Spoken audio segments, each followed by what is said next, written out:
নমস্কার, লক্ষ্মী রান্নাঘরে সবাইকে স্বাগত। আজকের আমি দুর্দান্ত স্বাদের একটা বাঙালি রেসিপি নিয়ে চলে এসেছি। লুচি পরোটা দিয়ে খাওয়ার মতন একটা উপযুক্ত রেসিপি। আজকের আমি তোমাদেরকে করে দেখাবো আলুর তরকারি। সঙ্গে থাকো, ভিডিওটা দেখতে থাকো। ভালো লাগলে অবশ্যই সাবস্ক্রাইব করো, আর ফেসবুক থেকে দেখলে ফেসবুক পেজটাকে ফলো করে দিও। চারিদিকে পূজা হচ্ছে, পূজার জন্য মাইকে গান চলছে, একটু অসুবিধা হলে হতে পারে, মানিয়ে নিও। চলো রেসিপিটা শুরু করি। আলুগুলো এরকম দু টুকরো করে কেটে নিয়েছি। প্রথমে আলুটা সিদ্ধ করে নেব।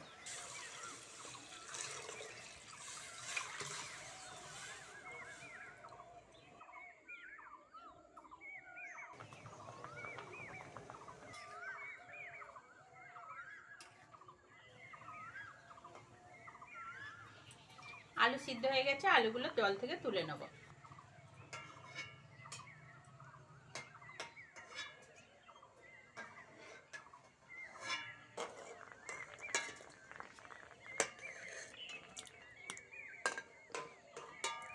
প্রথমে তেল দিয়ে দেব।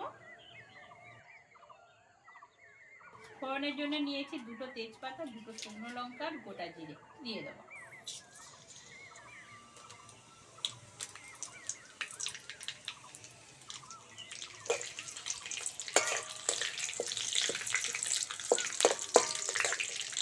অল্প করে হিং দিয়ে দেব। নিরামিষ তরকারিতে একটু হিং না দিলে খেতে ভালো লাগে না। এইবার দিয়ে দেবো টমেটো আর মটরশুঁটিটা।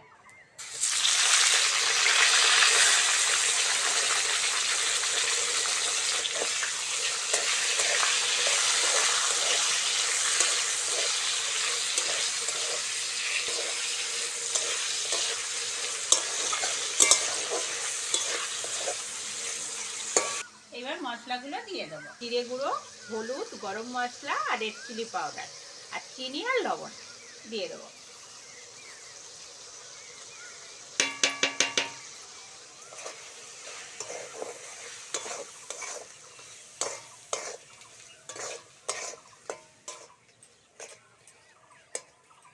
এবার অল্প করে কসুরি মেথি দিয়ে দেবো।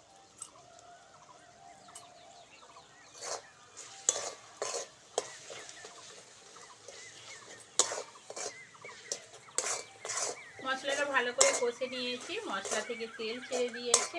সেদ্ধ করা আলুটা এবার দেব। এবার আলুটা ভালো করে ভেঙে ভেঙে দেবো।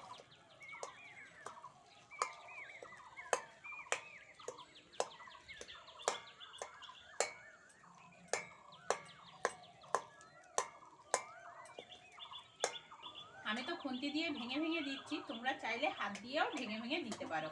আলুটা বড্ড গরম তো, সেই জন্য আমি খুন্তি দিয়েই ভেঙে দিচ্ছি।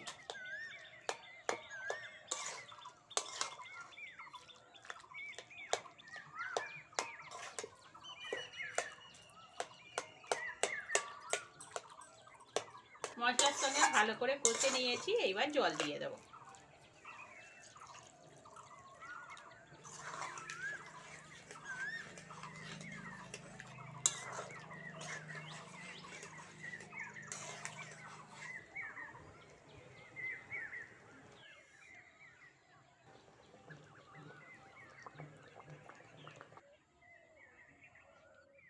রেসিপিটা হয়ে গেছে, ধনেপাতা দিয়ে নামিয়ে নাও।